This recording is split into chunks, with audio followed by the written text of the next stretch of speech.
There it is. What's up? Yeah. Oh, love the popping. Love the popping, locking. How does that go? I don't know. I'm old. Dude. He's the disco machine. Right. You're old. Get out of here. Sure. You youngin'. I'm an old soul, brother. I'm an old soul. I know that. Hey, everybody. Thank you for joining us for another Baseball Brew Crew podcast. We are here weekly. We've been doing this. I think we have one show next week, and then our next show the week after that will be going 3 years straight, if you can believe that. Dude, that's insane. 3 years. It's insane. We have Every week. many people. Everybody in the Brewniverse is out there. What is up, everybody? Ian, thank you for joining us. Happy Tuesday. It is a happy Tuesday. I am beating Jack today in fantasy baseball. And wait, what?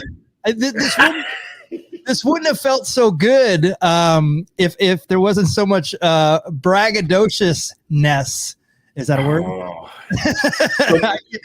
There's been a lot of braggadocio over the last year, dude. Stop the count now. But don't worry. My man Bo Bichette is going to lead me to the promised land this year. All right.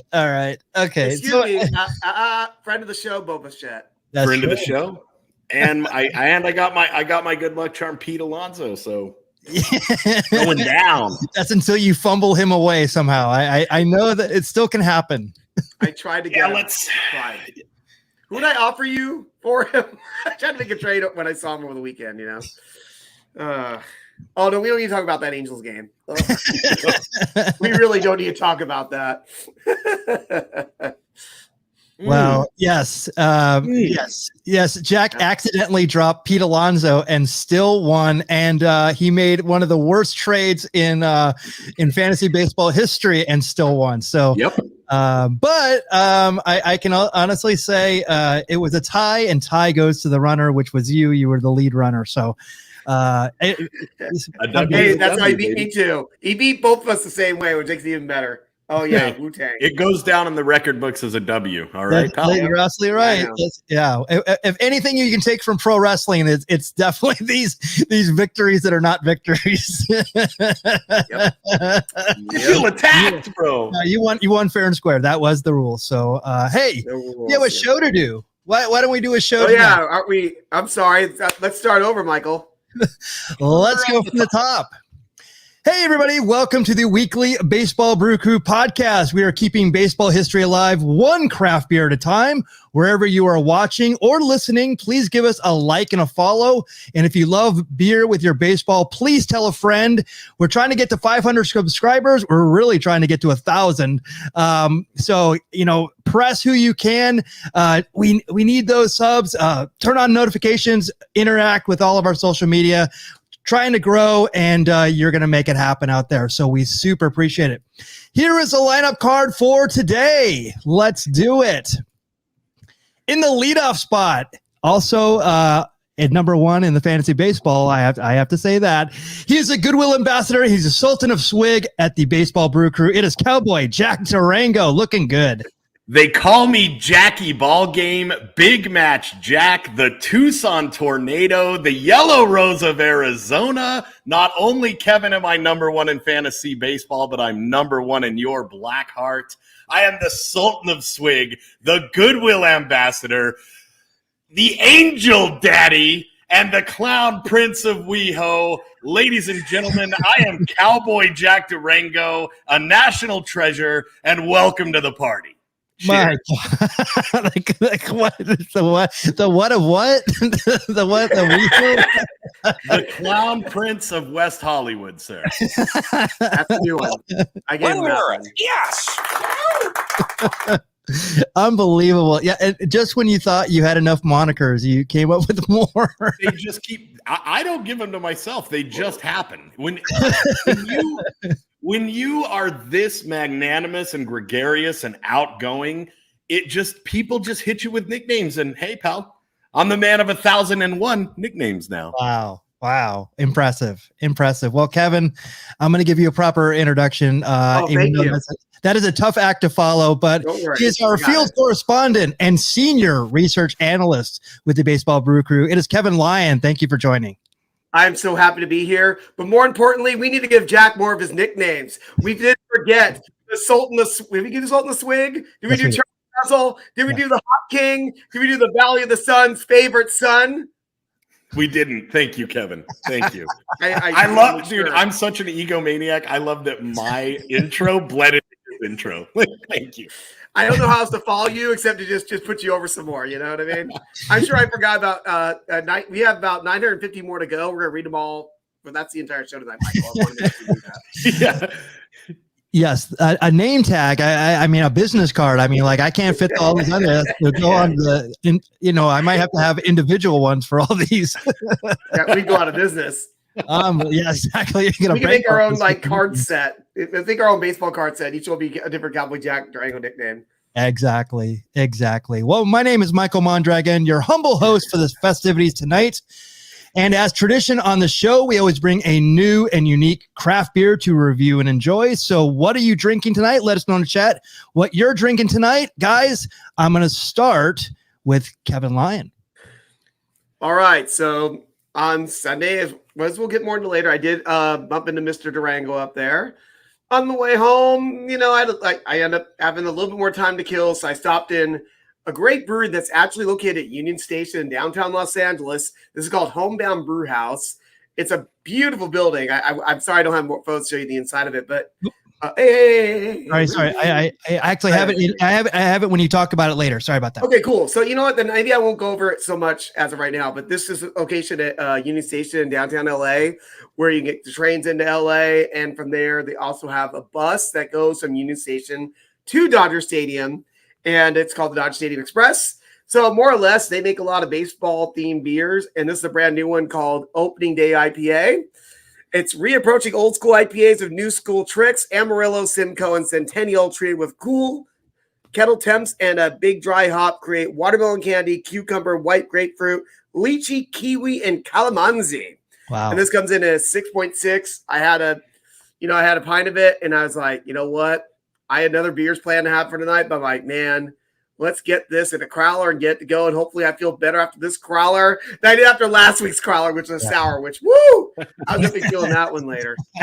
Tuesday night was a little bit of a rough night at the end. Yeah. Oh, my God. This is a really great IPA. I'm definitely a fan of this one. You would have enjoyed it too, Michael Mondragon. Oh, I can imagine. And, I have not been to it. We went to it when it was the brewery before this. Yes. It used to be a brewery called Imperial Western. That's and right. I think they closed just before, I think the end of 2019, maybe it was the pandemic that shut them down. And these guys would open up, I believe, in I know it was a little over a year ago. I want to say it was like maybe the beginning of 2022 because I've stopped here like 2 or 3 times. So every time I just leave the business card, I'm like, hey, here you go, guys, man. Happy to over a brewery, which is Dodger themed too, by the way. There's some Dodger team beers related. Like the first time I was on, I had the Super Bowl. Oh, okay. The old Brooklyn Dodgers used to be called the Super Bows, and way back in my peak, back in the early 1900s. And I haven't been there since it's baseball themed, so I'm looking forward to going there. Yeah, the interior is still the same, and it's really nice. Like I said, you see the can there. The collar can is really cool, and like I said, some baseball themed names to their beers, and everything I've had has been really good. And we'll definitely see a little bit more of that in the pictures in the last segment, and or in the next segment, and. They always had really good beers and they're baseball themed. So how can you lose? Great choice here. This is a good one. Glad I have it. Homebound is a home run. Yeah. Homebound Brew House. There you go. Boom. Exactly. All right, Jack. This one's look at this. Wow, he's merching up. There you go. All right, let's do it, Jack. All right, boys and girls, while it's hard to have a bad day when the weather is beautiful and you're right off the Pacific Coast Highway in Malibu, California, Cowboy Jack Durango found a way to make a good day like that into an amazing day. My wife and I paid a visit to Malibu Brewing Company, and I can't sing their praises enough. The space is beautiful and serene, and transports you to an almost zen-like state. It's so relaxing, so beautiful. You've got the ocean, you've got mountains, you've got green. It is a beautiful, beautiful, beautiful space. Their tap room and eatery are designed to be a top shelf craft beer experience for aficionados and novices alike. Our server, Chelsea, was on top of everything. She gave us a little hookup, which I'll talk about later, but she also made some killer recommendations on the food. We sampled the chips with red roasted salsa, avocado salsa verde, and chilled rancho queso. Very New Mexico inspired food. It was awesome. We also had the garlic goat flatbread, which was top shelf. And we tried an order of the pork belly and sashimi deviled eggs. That's what I want to try. I cannot recommend these deviled eggs enough, my friends. I would literally drive from my home in Phoenix, Arizona to Malibu, California, just for the eggs. Just for the eggs. They are out of this world grand slam. Now, on to the beer. I was lucky enough to have a conversation with the owners, Ryan and Jill Ahrens, who couldn't have been more gracious hosts. And Ryan knows his craft beer. After telling him the 3 beers that I was getting in my flight and what my ideal beer would taste like, he made the perfect recommendation. So in my flight, I sampled the Canyon Rosé Lager, which an interesting beer. It's a California Rosé Lager. Oh. It's the best way I could describe it is if you mixed rosé and champagne. It's crisp, but it's dry, it's flavorful, and I would definitely try it again. Super out of my wheelhouse. I was sampling around. Definitely try it. You can't go wrong with it. It's a great beer. Then I stepped into the Hatch Green Chili Lager, calling back to his home state of New Mexico. Mm-hmm. Ryan came up with this concoction, and boys and girls of the Bruniverse, it definitely something worth trying. Great beer that is good on its own or mixed to the perfect michelada. Oh. I know that we like to sample our beers alone, but the Hatch Green Chili Lager would make the perfect michelada if you're familiar with a michelada. So then I went into what I thought would be my favorite and still a stellar beer, which is their Tower 17 Double Hazy IPA, which is a great example of a perfectly crafted hazy. It's citrusy, it packs a major punch, it's flavorful, and this 8.2% is a perfect breakfast beer, shower beer, or good night beer, depending on where you're at in your life. Or all 3 at once. The last beer on my flight was Ryan's recommendation. It is Malibu Brewing Company's Wild Grove Hazy IPA. Guys, it has that dank orange juice coloring that we like to see on a hazy. Mm-hmm. When you smell it, you get powerful notes of citrus, almost like a high-end 3-wick candle that's named Citrus Grove. It is awesome. Then the taste, the tropical fruit taste that hits your taste buds like a hydrogen bomb and makes the Wild Grove IPA the clear front runner for Cowboy Jack Durango's beer of the year. Wow. Hands down. This is the best beer I've had all year. Right on. Great recommendation from Ryan. I really appreciate it. So after my conversation with Ryan, there he is, my man. He was excited to hear about our little podcast, the Baseball Brew Crew, and he shared with me some news, and it's my great pleasure to break that news tonight, exclusively here for the Bruniverse.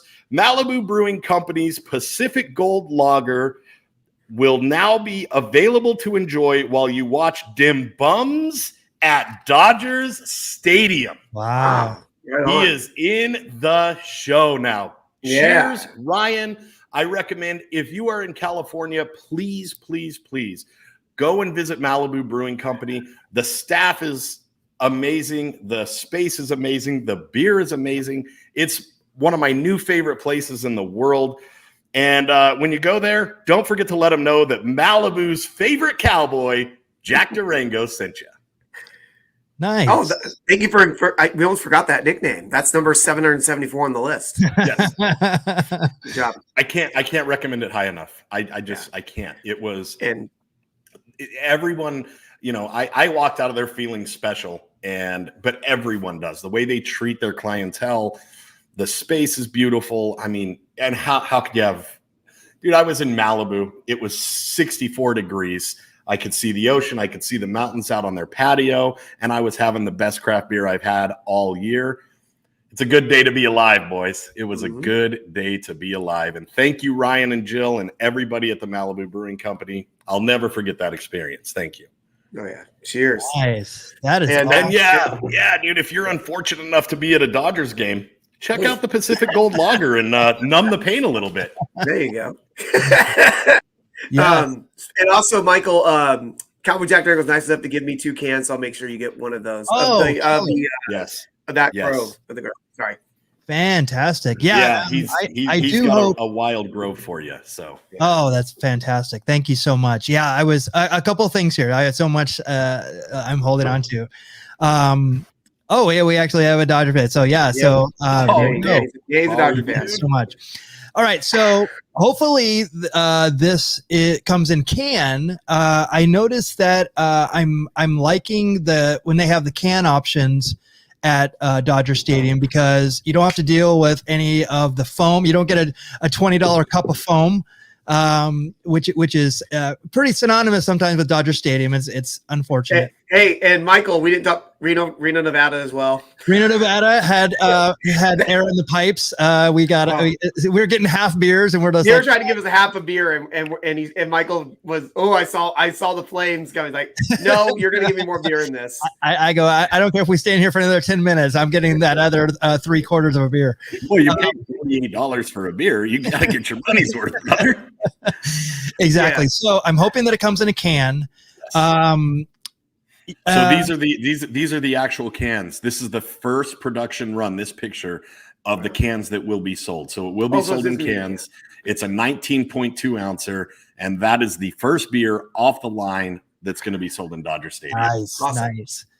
So you said green chili. So we were just in New Mexico, and that is one thing that we were trying to find is anything chili related. And so I didn't see too many beers with green chili, or else I would have got them right away. The fact that they have a green chili beer and that they have New Mexico roots is very cool, because we just had a whole bunch of beers from New Mexico and some great breweries there.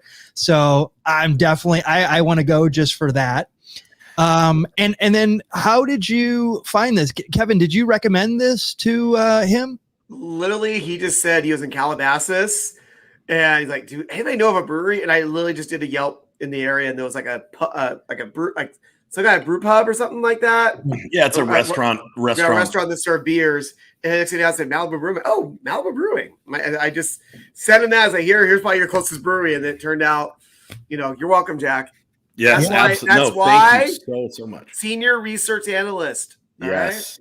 No, it was great. And dude, Ryan, like I said, he was so gracious. We were heading out the door, and I was just over the moon. You know me, I'm over the moon happy. And the 6-pack that he sent us home with, he made sure that was on the house. Oh, he was born in Roswell, New Mexico, grew up in Albuquerque, just one of the good brothers out there. I mean, he was awesome, man. Like, I wanted to sit and talk with him for hours. He's just a great guy.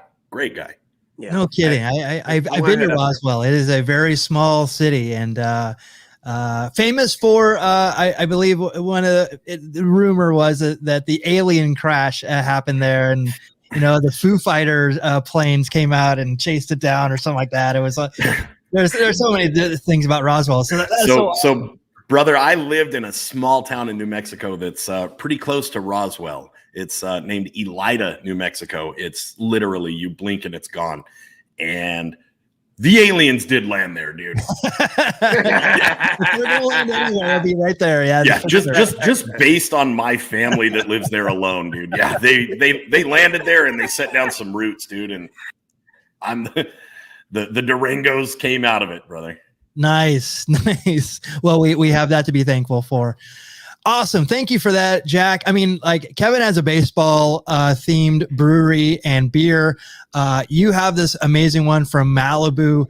I think that mine is pretty special as well. So my beer tonight is the Divine Reserve number 19. It is a spiced oat wine by St. Arnold Brewing Company in Houston, Texas. And it is Texas's oldest craft brewery. And they started in the middle 90s. Oh, wow. And I was just there on my trip back to when I was in Houston. And I remember this brewery from when I went to Corpus Christi. They had a beer from St. Arnold. It was the Art Car IPA. And it was tremendous. It was great. So I saw some minor league baseballs where I saw Seth Beer play. And so I had Texas's oldest brewery.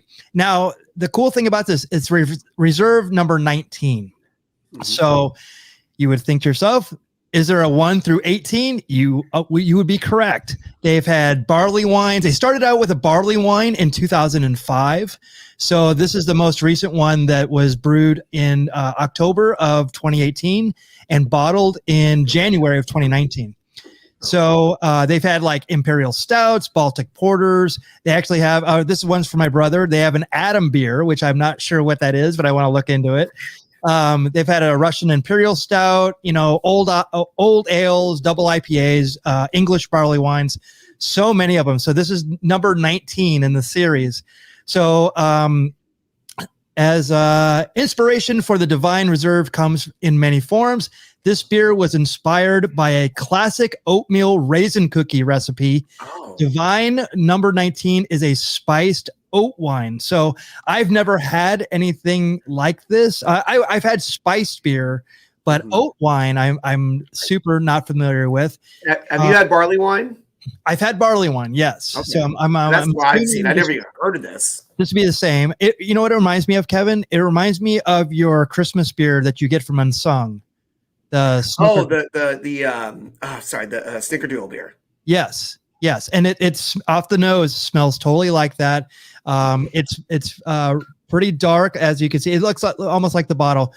And let me try it now. And actually, this is a 10.4 ABV. I was going to ask. I thought it'd be higher than that, actually, because those barley wines could be like 15-16%. Yeah, and 30 IBU. It has the malts are 2-row oat, pale chocolate, and carafoam. It actually has the hops are one I've never even heard of called Pearl, Perle. So a different type of hop as well. So I'm gonna try this. It has cinnamon and nutmeg in it as well. So let me taste this. Oh wow, this is. So we had that one, the Snickerdoodle one, Kevin. Yeah. That's a straight ale, yeah. So this is good. Probably this one tastes like a little bit it tastes like it has a little bit more carbonation in it, and it tastes like literally like an oatmeal cookie. Wow, it is really good. Wow. Okay, so it's a beer that you have to drink with a knife and fork. I dig it. Oh yeah, this is. And it's one of those beers. It doesn't taste like it's almost 11% alcohol. So Jack would just drink this whole thing at once and not even, Yeah, it would be like having a scoop of ice cream for him. Just wolf it down. Yeah, no, this is really good. I'm almost afraid of it. Like when I drink it, I'm just like, it tastes so like good. You want to drink more of it, but I want to actually like taste it and savor it a little bit. But yeah, is it? Does it have some meat on the bone? Is it thick? It's it's kind of like caramely, like as that type of consistency, but you can taste like the oatmeal and like kind of raisin cookie aspects of it, and maybe a little bit more. I said a little bit more carbonated than the Snickerdoodle. And with that low IBU, I'm sure that's probably why also it doesn't taste like a 10%er, Right. Yeah, totally. And I think that like the Snickerdoodle one is more, it's like a blonde ale, correct? Yeah, it's like a blonde ale. The difference with that is that it has lactose in it. There is that. Yeah. And this one, I would assume it doesn't, but yeah, I don't think that it does, and I did not. It would list it specifically, most likely, because there's people obviously can't have lactose. Yeah. So this one's tremendous, and I actually got this because it was one of those special beers. I go, I have to get one of the special ones that are seasonal. So I picked this one up, and Nice. yes, Kevin, I have one of these for you. Unfortunately, I'm not gonna, I don't know when I'd see you, Jack. So we'll just have to go to Houston and go to St. Arnold. Let's do it. We have to go to St. Arnold. We got to go to Eighth Wonder. We got to go to Texas Leaguer. I mean, we have maybe we can go throw eggs at Nolan Ryan's house. Yes, I'm in. I'll knock on the door and challenge him to an arm wrestling match. Let's do this. I love it. Challenge him to do it at his new at that new complex. There's an opening that he's behind. Do you remember the name of this thing? It's mostly like Top Golf, except it's baseball related. Yes. I'm sorry, I can't remember the name of it. I can't remember either. It's on the tip of my tongue, but it's in Katy, Texas. Yes, it's in Katy. Yes. Katy, and it's like Top Golf but with baseball. And it's probably the only good thing in Katy, Texas. I've been there. Not great. Yes. Oh, that's right. Dutch Chattahoochee is in San Antonio. Yes, sir. Right.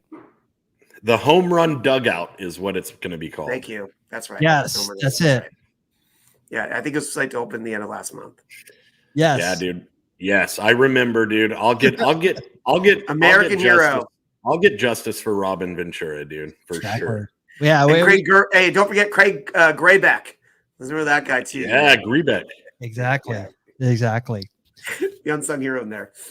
Great stuff, guys. Thank you so much for that. All right, so let's do it. This is this day in baseball history for April 11th, and baseball is in full swing, and we definitely want to give some props to the past. This is what happened on April 11. Let's do it. April 11th, 1907, on opening day, playing against the Phillies at the Polo Grounds, Giants catcher Roger Bresnahan becomes the first player to wear shin guards in a major league game. The future Hall of Fame receiver's innovative protective device, fastened with straps and hooks, was made of leather. Now, what people don't realize is he was actually criticized for wearing this equipment. And here's the quote. He says, "Boy, they sure called me lots of names when I tried on those shin guards.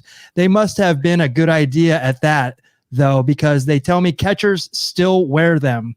And he was reflecting on his first major league, him being the first major league catcher to do this. And if you see, there's actually you can't see it really in the back, but there's a picture that's him at bat. I didn't want to show that picture. That's when he's playing for the Cardinals later. But the catcher behind him is literally standing up almost, unprotected. His shins are unprotected. So he was the first one to wear shin guards, and thank goodness. I tell you, when I was I had shin guards like this. These shin guards that this guy's wearing right here were probably better than the ones I had in Little League. And you had newspaper and duct tape, brother. Oh my God! And I took one off each knee at one point, and it was awful. And I didn't know you were a catcher. I was a catcher. I played all the positions, but I love playing catcher. But that's the part I did not like. And also the crouching. It was like you'd be surprised how much you find out how flexible you are when you have to crouch like that. 8 or 9 innings. Sure. Yeah, and then try to stand up and fire one across to second base. Yes, exactly. Mm-hmm. And then you have pitchers ignoring your pitch outs, and they pitch them right in the strike zone and stuff like that. So it's always fun. It's dude, fun. I don't like pitchers that much. I don't like pitchers. Okay, on that same day in that same game, on opening day, playing against the Phillies at the Polo Grounds. I'd like to ask you the Polo Grounds. Yes, the Giants lose their home opener to the Phillies when some Polo Grounds fans flood onto the field, disrupting the game in the top of the 9th inning. Now Kevin knows this because he's gone through this exit many times. But Cowboy Jack, let me clarify this. At the end of the game, instead of going out through the exits, they would actually go onto the field and out that big exit on the right there. Smart. So some people just started leaving. So after warning the crowd of over 1,000 patrons who continue to pour onto the field, home plate umpire Bill Clem decides enough is enough. And it's time for a change, my Cowboy Jack. I was going to look up what the score was, but they actually lost. The Giants lost the game due to forfeit. Jack, when a team forfeits a game and it's declared a forfeit, what is the score of the game? There's actually an official score to the game. Oh, an official score. It would be 6-0. Oh, you're very close. Kevin, do you know? I didn't know there was. Yes. Let's just say 1-0. Okay, that's a very good guess too. Actually, Jack is actually closer. It's 9-0. Why 9-0, huh? Why? See, Kevin, see the wealth of baseball information that's in this cranium, dude. But do you know why it's 9-0? I think it's like nine innings, 1 run per inning. That's all I can figure as well. Wow. Jack, look at Jack. Wow, jeez. What just happened? It's like wrestling, and he's been knocked silly, and then the 2 count comes, and he just kicks out instinctively. Ooh, I'm like, wow, he's better at wrestling when he's knocked loopy. Yeah, it's true. Yeah. Or 1 run per player, Ed says. And yeah, I saw Dutch mention, the dimensions. And I think this stadium was also used for football for NFL later on in the century. But Jack, do you remember what the nickname for this ballpark is? I do not, dude. I do not. But this ballpark was also known as the bathtub. The bathtub. Okay, that's right. I remember. You can see why from this amazing overhead shot. Yeah, no, I don't. I want to meet the architect who was drinking 12 bottles of scotch and like, this is a great idea. Yes. Oh, Kevin, there you are. Yeah. Glad you're not building stadiums now, champ. I know. April 7th, 1961. The upstart Angels, playing their first game in franchise history, defeat a strong Orioles team at Baltimore's Memorial Stadium 7-2. Ted Kluszewski homers twice, and Eli Gerba tosses a complete game for Los Angeles. I love that name. I wasn't even aware of Eli Gerba. I vaguely remember the name just from going to Angel games as a kid and just knowing their history. But oh my gosh. Look at that guy, Jack. That could be your new favorite ball player right there. I know it might be.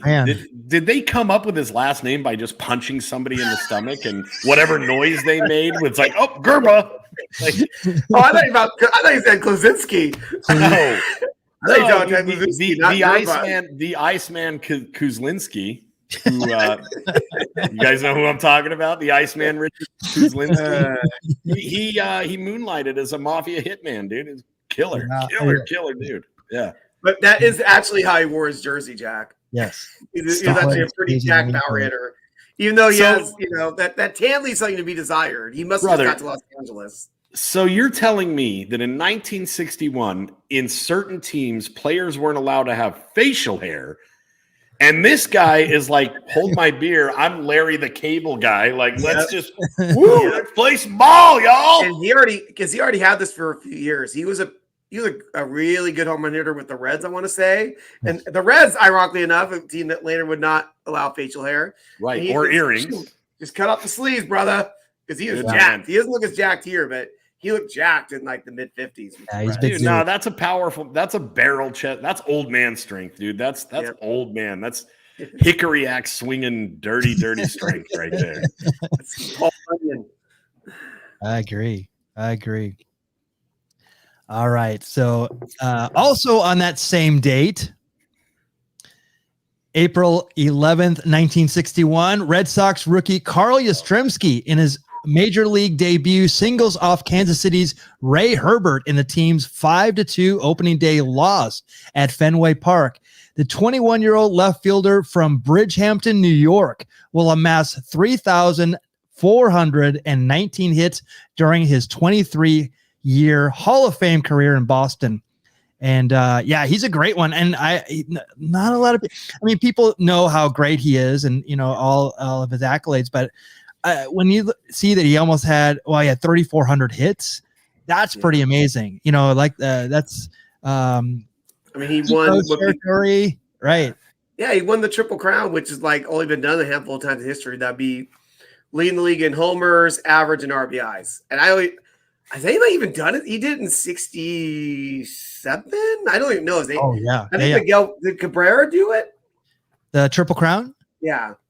Oh yeah, most recently. Okay, that's what I'm saying, because I think that's the most recent one since Yaz did it in 67. I remember right. Yeah, it's insane that anybody even comes close to it these days. So right. That was a big deal. Like he was a really, really next level player for sure. Oh yeah, incredible. Judging by that picture, it looks like Carl Yastrzemski needed to take some tips from the Iceman Ted Kozlinski and hit those vitamins, brother, and beef them arms up.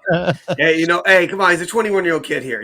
Come on, he had time. Well, hey, you can do steroids when you're 21, bro. Like, what do you? Yeah, I think he was the same size like his whole career. I don't think he even got bigger. But, man, he's a Hall of Famer, and Ted's just the Iceman. Yeah, that's true. That's true.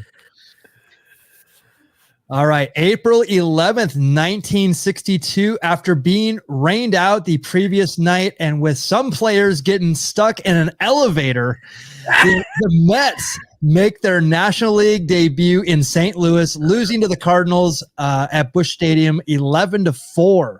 I'm trying to think of that would have been Sportsman's Park, right? We were trying to figure out if it was Sportsman's Park, if there was this got renamed Busch Stadium, because it went right around this time. Yeah. What a work! Trapped in an elevator. That sounds like something that would happen on Monday Night Raw. Like, they're trapped in an elevator. Like, come on. It's like, hey, the new team's in town. Let's trap in the elevator. It might be a rib. That could be a rib by a couple of the vets or something. You know what I mean? I can see Stan Musial like, hey, I got an idea. Let's get some of these kids stuck in an elevator. The defeat will be the first of a record-setting 120 losses for the New York expansion team. Will suffer this season. That was a tough year for them, and a tough way to start out being stuck in an elevator. Where's Casey? Oh, where's Casey in there?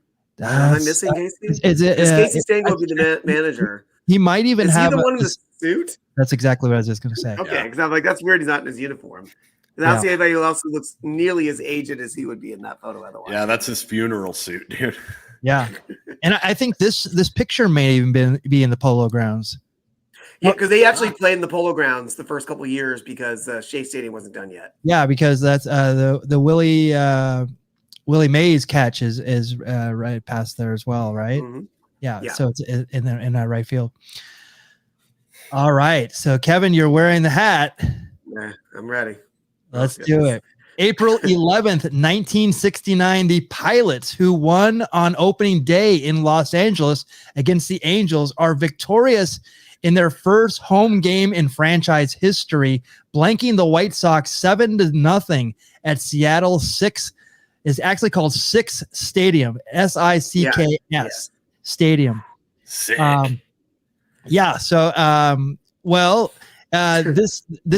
This team only lasted 1 year. Yep.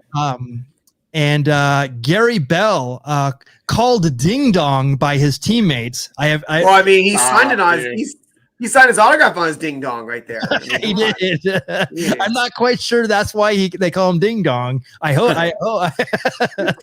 But he manages to keep Chicago from scoring, although the right-hander yields 9 hits and walks 4 batters en route to the complete game victory.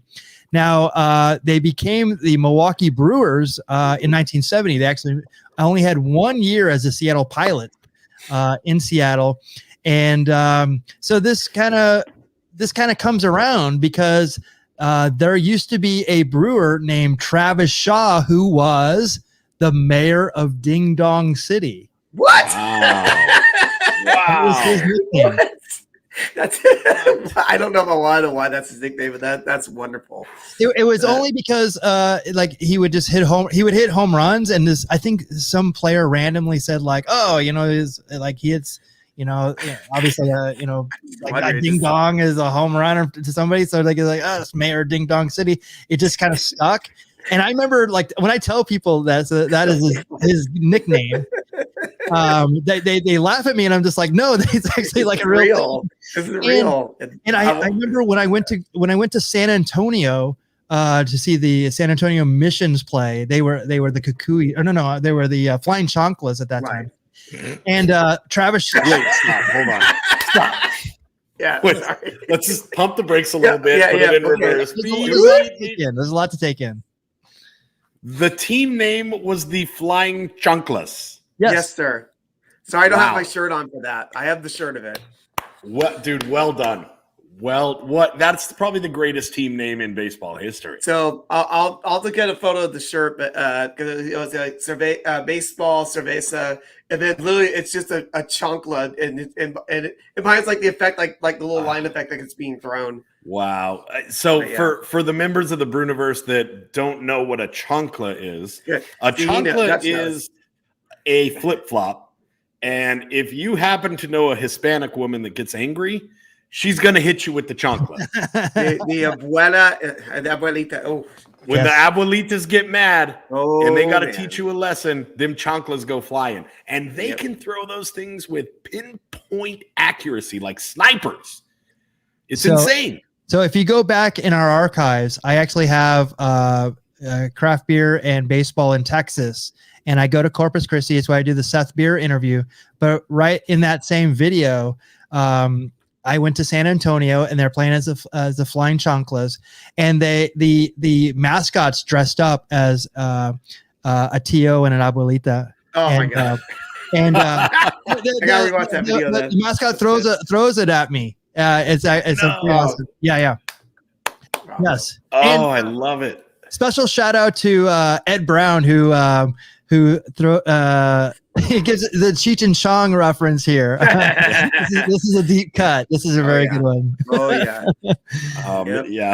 Mr. Excitement knows what a chancla is, dude. Yeah, exactly. Well, and so does Dutch. Dutch is still there in San Antonio. So yeah, there you go. Yes, exactly. And anyway, Travis Shaw was playing for San Antonio. I'm like, what? The mayor of Ding Dong City? Wow, dude. I was going crazy. I was going to ask if you can go back to that picture of the Seattle team. Yep.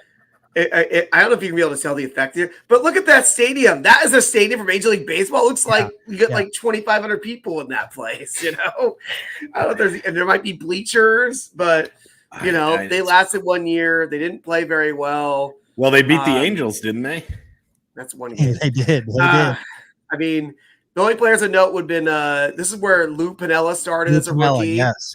And then this, if anybody wants to read one of the best books about baseball ever, Ball 4 is by Jim Bouton, and he wrote his life story, and also in there did a chronicle of this year with the Seattle Pilots in 1969. Right. Ball 4 is a classic baseball book. It was actually the first real true tell-all sports book. It definitely changed. It changed the world of book writing. Honestly, we talked about kayfabe going on by sports writers for decades, covering up what Babe Ruth was up to, Mickey Mantle, et cetera, et cetera. Yeah. Right. Yeah, and this was Seattle. You can actually look on YouTube. They actually have a Seattle Pilots game on there. I think it might be a complete game too. And if you look at that stadium, it's not up to major league level, but again, it was a lot of those stadiums actually weren't up to major league level in the late 60s. So, but it was. Then you look at Chase Field; it's still not.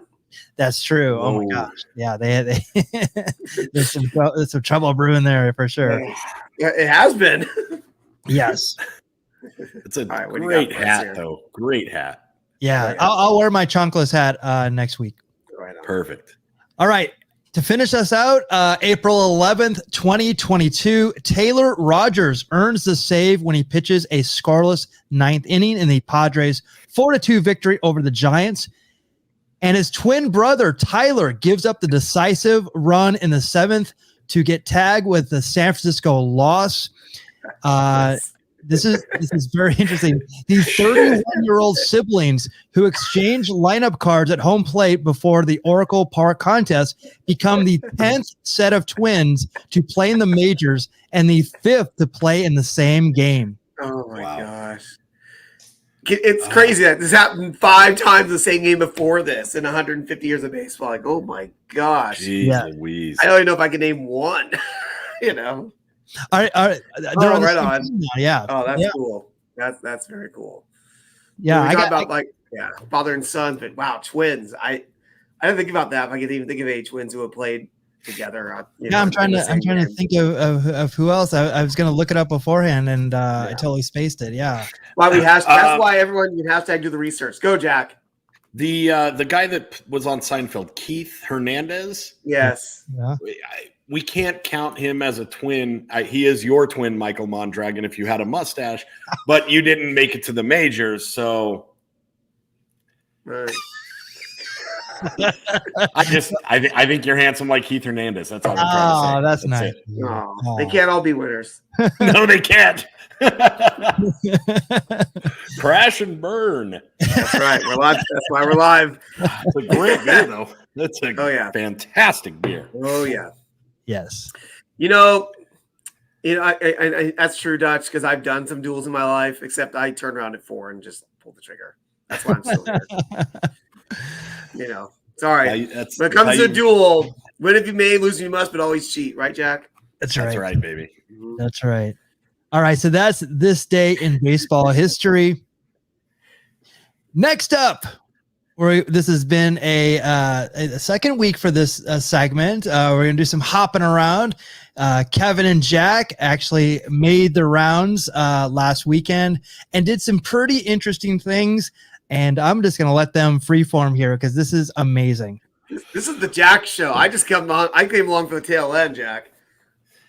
So my reason for visiting beautiful, sunny California was to attend this concert. And I know that this isn't baseball or craft beer related, but I also know that out of our thousands of fans, we do have a large contingent that love Vanderpump Rules, the Bravo TV reality show, as much as I do. So I came to California with my lovely bride on a little impromptu honeymoon to see Mr. Tom Sandoval himself in concert. There he is. There's my lovely, lovely, beautiful wife. And look at Tom, dude. Look at how precious he is. That is Tom Sandoval. He puts on an amazing show. You can see how happy I am. I have never fangirled out as much in my life. Like, I'll put it to you this way. I was with our friend of the show, Top Gun Talwar, and he said, if Ric Flair walked in here right now, would you be this excited? I was like, no, I wouldn't even care. I cried at this show. Him and I made a connection. We had a lot of moments. There was a lot of like him pointing to me from the stage and giving me the brother sign. We did a meet and greet, so I got to talk to him. I got to hug him. Probably he didn't like it a lot because I'm a pretty rough guy, and I really bear hugged him twice or 3 times. It's probably uncomfortable. 3? I only got 1. Well, you're not Tom Sandoval, champ. Well, it's a shame. It's a shame you couldn't get better seats, though. That's right. Exactly. I was right at the stage. It was the best live music performance that I have ever seen in my life. I was over the moon happy and excited. It was such a great, wonderful experience. Like this, everybody makes fun of me because I'm a big Vanderpump Rules fan. Like, guys, it's gotten me through some dark times. It has. When times are rough, the wife and I will throw on an episode of VPR and instantly puts us in a better mood. So to actually get to meet him in person, have a few moments with him, and then experience his showmanship. He knows how to work a crowd. He knows how to put on a good show. It was hands out. My wife, dude, she's been to Barbra Streisand, Guns N' Roses, you name it, she's gone and saw him, and she said that this was the best show she's ever seen for live music. He knows how to work a crowd. Dude, ring psychology is an important thing, and if you know how to work the crowd, you're money. And it's like, it was the greatest rock and roll show I've ever been to in my life. It was fun. It was great. There were girls flying in from North Dakota to meet him. I mean, there was a throng of young, beautiful women there to meet him, and he made sure that the fat guy from Phoenix, he gave as much love to as everybody else. His drummer was super cool. Drummer and band manager Jason Bader gave me his drumsticks after the show. It was hands down the greatest show I've ever been to. I've been to Royal Rumbles. I mean, you name it. This was probably the pinnacle. I'm going to become a groupie. I mean, we are going to start traveling the country and following his band like deadheads. Oh, no. We're going to be Sandoval heads. Wow. But wait, you guys never saw Mozart live? Mozart, no. What? Sorry, that's more your speed. I forgot. Didn't you used to play with Methuselah back in the day? You guys had jam session. Yeah. So no, this was the reason for the visit to California. I got to visit so many other places. I went on a Vanderpump Rules tour. We went to West Hollywood, and we went to Tom Tom, Schwartz and Sandy's, where there I am having a nice glass of Lisa Vanderpump's own rosé. Fantastic. First rosé I've ever had in my life, and it was to die for. We went to Tom Tom, Pump, in 1788. 1788. Dutch as old as I am? Oh, God. So, yeah, this is Tom Sandoval's restaurant that we went to. It was, craft cocktails, not a lot of craft beer in these establishments that I went to, but a lot of craft cocktails that are super tasty. The food at Shorts and Sandy's, the best thing you can get is the lobster corn dog, which I know sounds interesting. Wow. It's a lobster corn dog served with a curry mustard. Ooh, it's like a warm lobster roll. It is hands down. It's fantastic. It's amazing. It's worth the trip. The decor is like a 70s trippy Hollywood. I mean, it's an experience, and I would highly recommend Shorts and Sandy's. I would highly recommend going and seeing Tom Sandoval in concert. On Sunday, we went to Sir Restaurant in West Hollywood, and there was actually an LGBTQ plus march down the street. So after we had brunch with Kevin Lyon and our cousin Jeff, there you go. we went up, checked out the march. We got to have some really cool experiences in West Hollywood. This is where I earned the nickname the Clown Prince of West Hollywood. You're welcome. It was fantastic. I mean, the brunch at Sir, I had a lamb, sausage, and eggs. It was baked eggs. It was like because I had the same thing. It was like in a little skill of lamb sausage, baked eggs, and like a tomato sauce. Oh my gosh, it was fantastic. Yeah, the meal, it was like the best brunch I ever had. Hands down. Kevin, God bless him, he took 2 trains and a bus to come and meet us, and you can see how happy we are together. Look at my man Kevin, all dressed up. And then you carried him back. And then I carried him back home. Yeah. As I was holding him, we were just singing songs to each other. Take my breath away. I told him, get ready. And I just jumped. Yeah. I did trust. That was almost like a trust fall. Yeah. I knew the spot, baby. We almost did a quesadilla, Michael. Yeah, I wish I would have done that. I wish I would have done that. That would have got some attention. That sounds awesome. So go ahead. Go ahead. No, go ahead.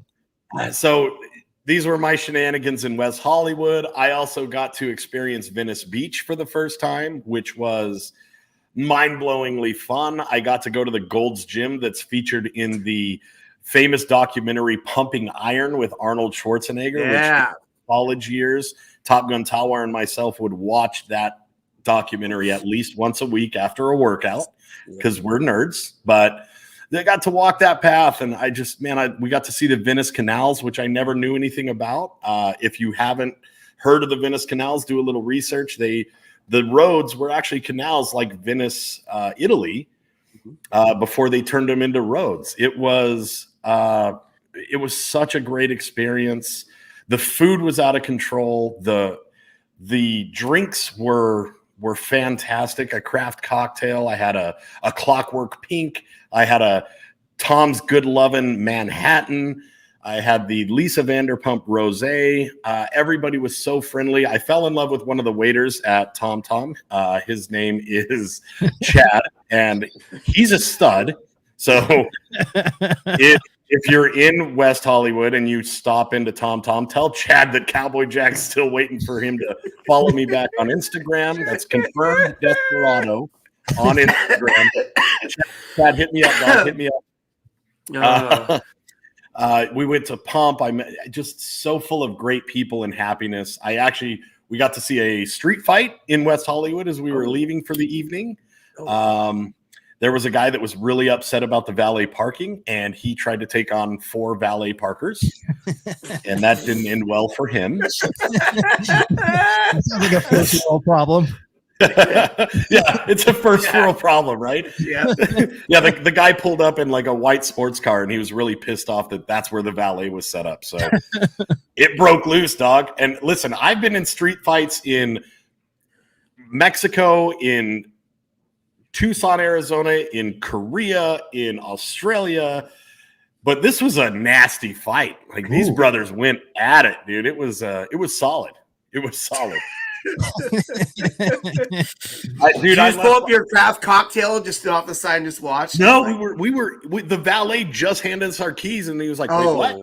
So we got in our car and just sat there and just like had a front row seat. Man, it was fantastic. It's free. Good. For free, yeah, dude. But you know what? And then make sure you leave before the cops show up, because then you might be a witness. So that's you gotta true. Get out, yeah, we hot-footed out of there pretty quickly. But yes.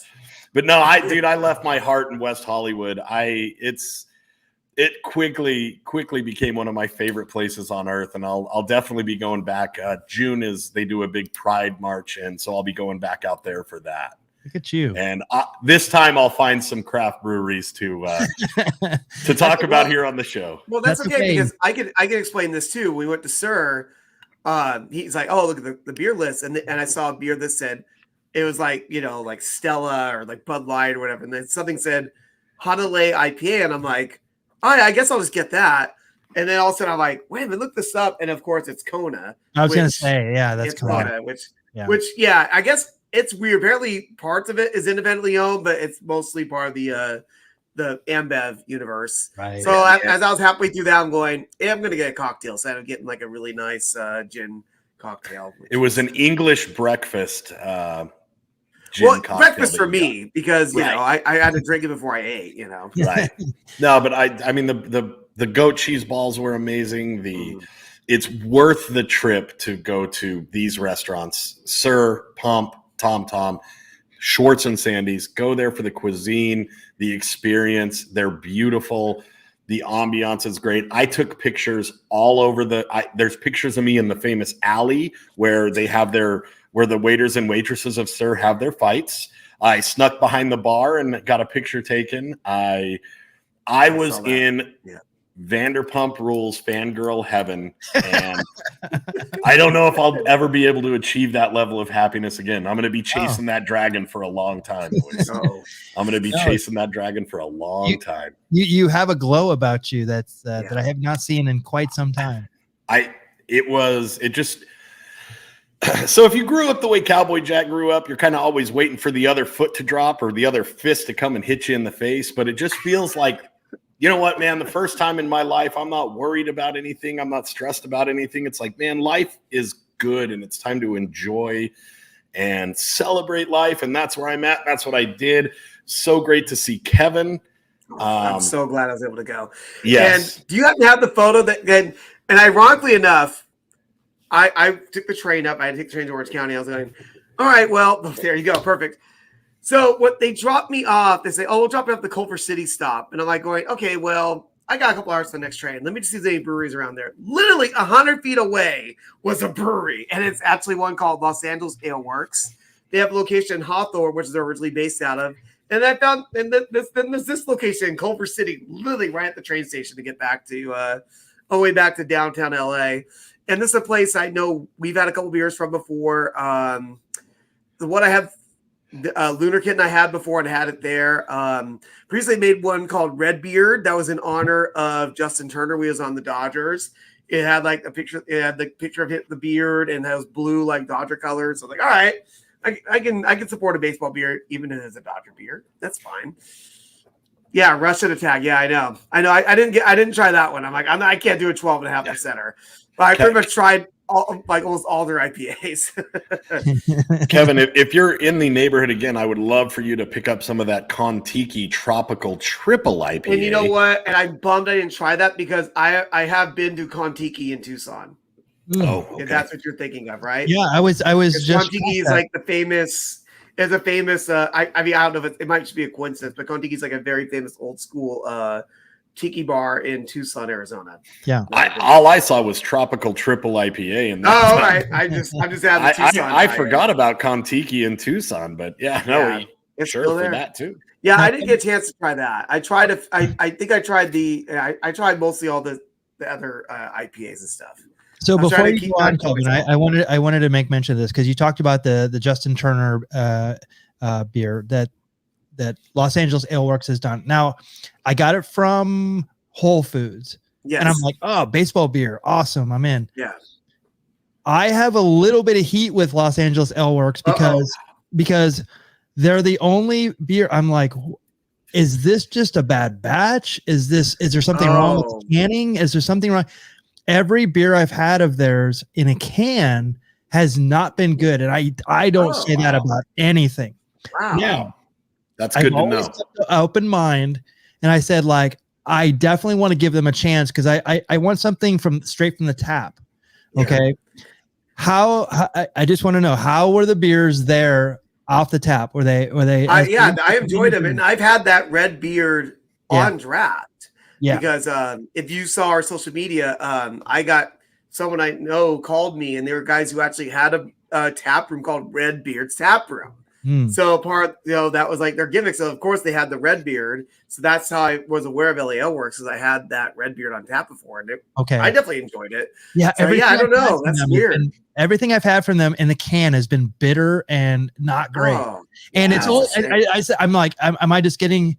You never know. It could have been out in the sun for all I know, and all. Yeah, I mean, everything I had there was very good. I mean, I was getting ready to leave and I had to have another beer. I had like 3-4 while I was just hanging out there. So that tells me it must have been good.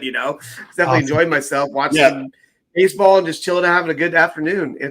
To give you context on how much he enjoyed it, we dropped him off at a train station. Then we drove to Venice Beach.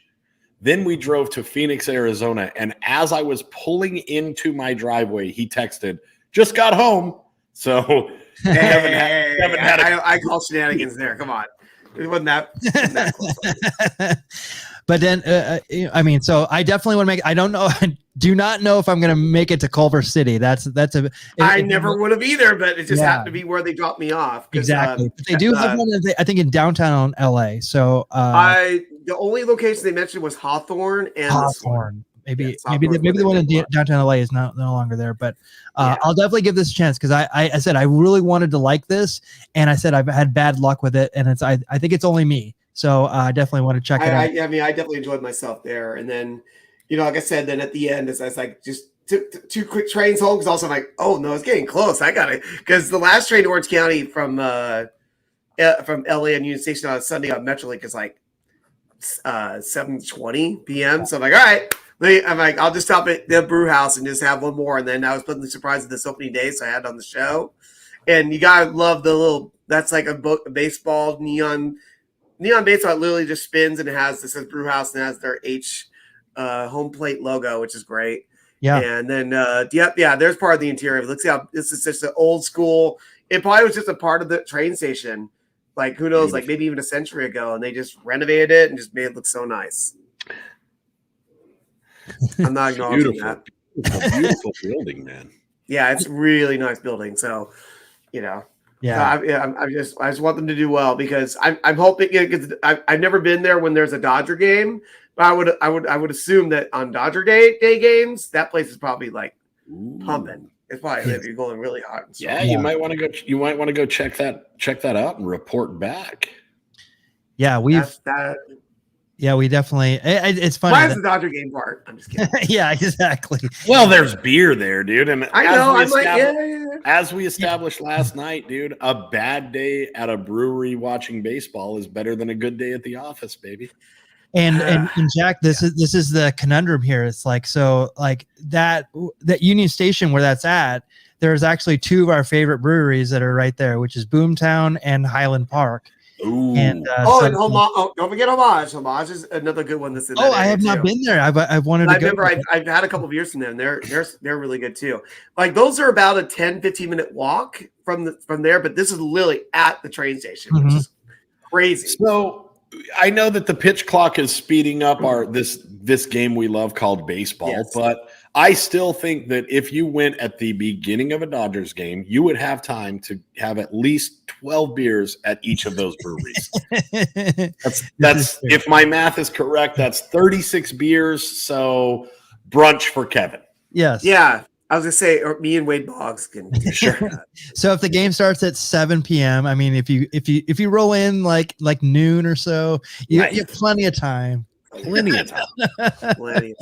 You are the senior research analyst. That is part of your job, Kevin. Yes, I know it is. By the way, I love that you took the job of no, I'll be the guy that drinks all the beer. That's me. Right.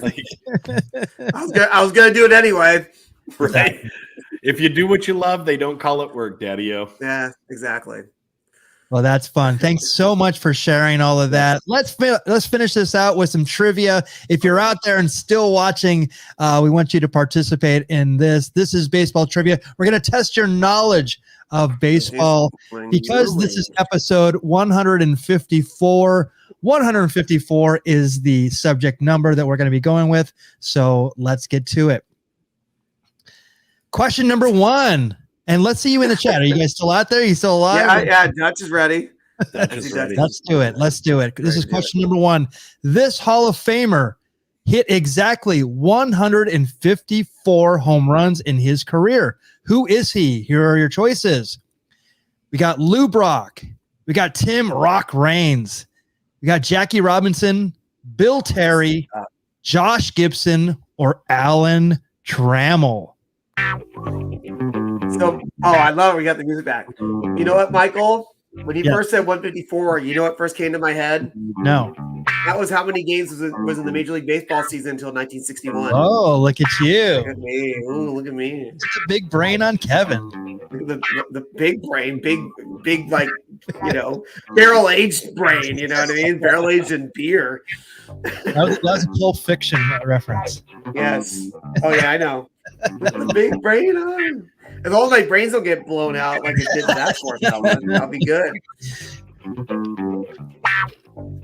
So, Kevin, you're gonna choose who and a Royale with cheese on the side. The Royale with cheese. This is a tough one, man.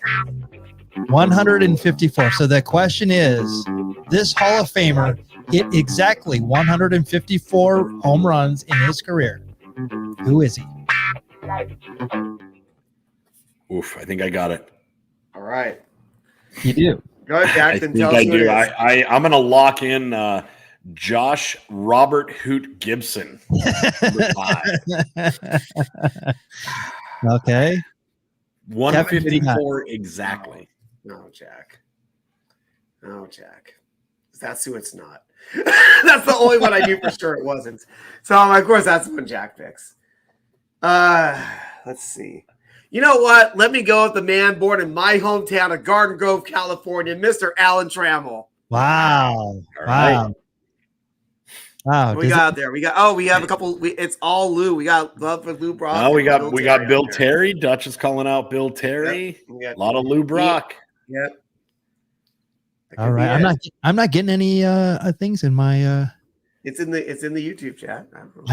I'm not seeing it on my side.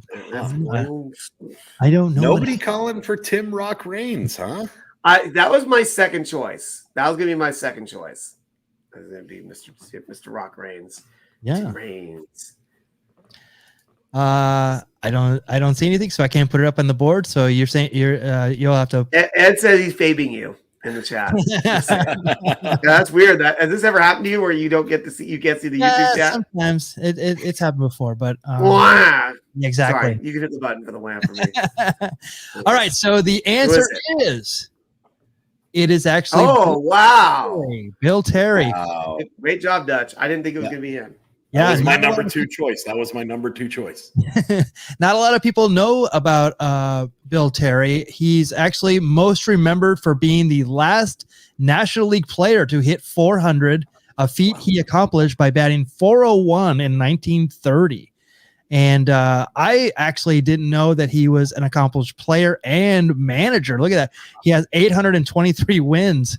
That is incredible. I think it's like a 555 I think average. That's a pretty good average. But Cowboy Jack and I remember as the manager as well, because if you go through our archives, he's the man who sent Len Kennedy off the Giants back to the minor leagues. Oh my goodness! Look at you. Back in 1934, might have the year wrong, but something like that. Wow, it's incredible. Yeah, so 154 home runs.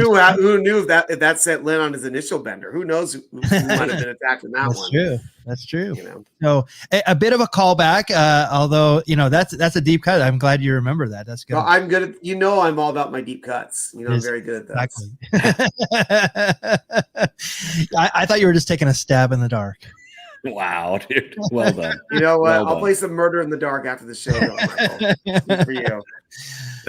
All right, so here's question number 2.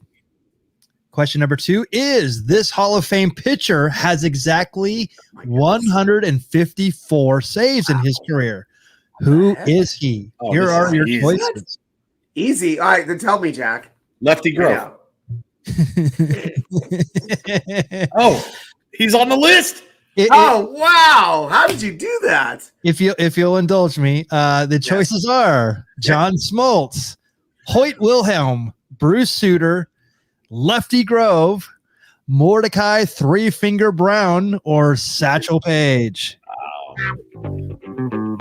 I do all these just to play this music. Right. No, I wish I had this. There's one that's so phone. Obvious that I don't want to. I'm almost like, is that a red herring? And I don't mean Three Finger over there. It's obviously Lefty Grove, regardless of what I think. Right. Lefty Garden Grove, absolutely. Yeah, I represent my hometown and Alan Trammell. Lost on my last question. Somebody's got to represent it properly. Yeah, they're the Sublime song. Ooh, Dutch Chattahoochee saying John Smoltz in the chat. Okay. All right. Bruce Sutter from Ian with If Sports Cards. Oh, Sutter. Yes. He wrote suit like a suit that he would wear, Mr. Mondragon. Suit. There's a little puns in there. All right, so Cowboy Jeff, you already said Lefty Grove. I'm locking in Lefty Garden Grove, man. I feel good about it. You know what? It's funny because like the first, I'm like, John Smoltz really just jumps out because I'm like, that's a dude who became a closer later, was a good closer for a few years, and I'm like, the only person I can think of is Hoyt Wilhelm, but I think he. You know what? Just because these guys saying John Smoltz, I'll say Hoyt Wilhelm, and why if I'm wrong. Okay. All right. And the answer is John Smoltz. I think that was too obvious. It was so obvious I didn't want to pick it. So I was gonna say before. So our answer before, so Bill Terry had 154.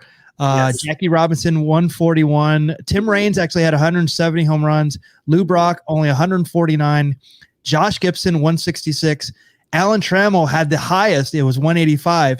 So in this case, John Smoltz with 154. Bruce Sutter actually has 300 saves. Yeah, I knew he has a lot. Yeah. I knew it wasn't Bruce Sutter. Hoyt Wilhelm has 228. But my other ones, Lefty Grove, actually, it doesn't. It probably adds up to 150 between the next three. Lefty Grove has 54, Mordecai Brown 49, and Satchel Paige 44, which actually was surprising because a save wasn't counted back when he was playing. Right. And he played in the Negro Leagues, which is now Major League Stats. Yeah. So the fact that he had a save, that doesn't even make sense either. That's why the Josh Gibson number, like I saw him in the board, I'm like, didn't he hit a lot of home runs in the Negro Leagues? That's why I didn't think it was going to be him. And I'm like, it's got to be John Smoltz, but like I said, just for fun, I picked Hoyt because those other guys were. Dutch went 2-0, by the way. Yeah, Nice. Good job, Dutch. Nicely done.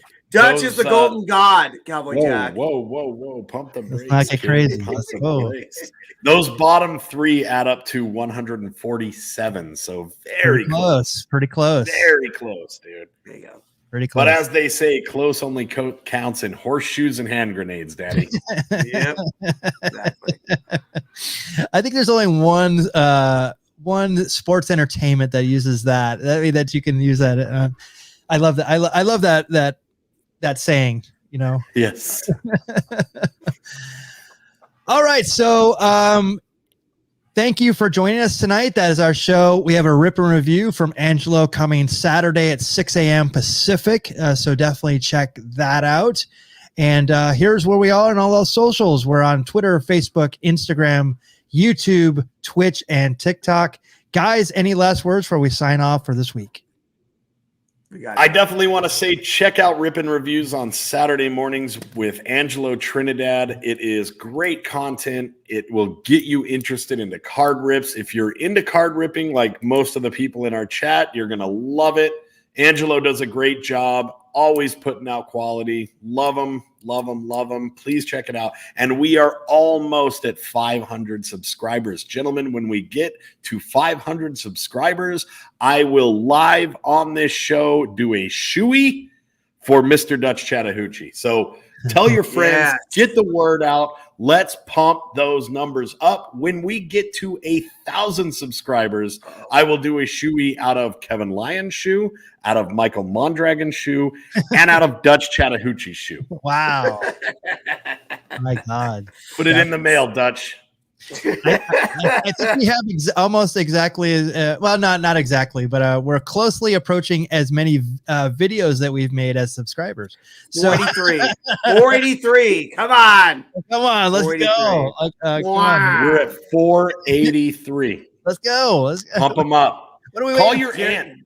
Call your uncle, call your brother, call your friend, go to your neighbor's house, knock on the door, let them know about the good work that we're doing here at the Baseball Brew Crew.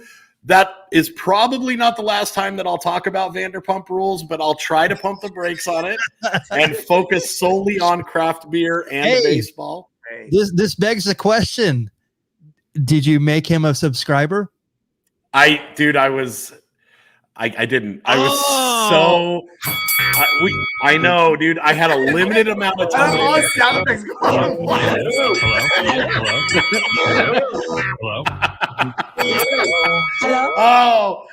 Hello. There's been some heavy things happening in the world of Vanderpump Rules, so it didn't feel like the appropriate time. Hold on.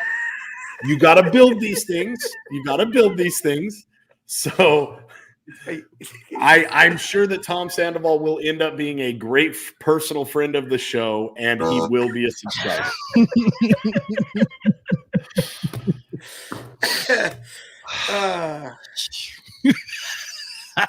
But as I was saying, get the word out. Let's get those subscribers out. If you want to see me do a shoey, let's make it happen. Oh my gosh. I broke the show, apparently.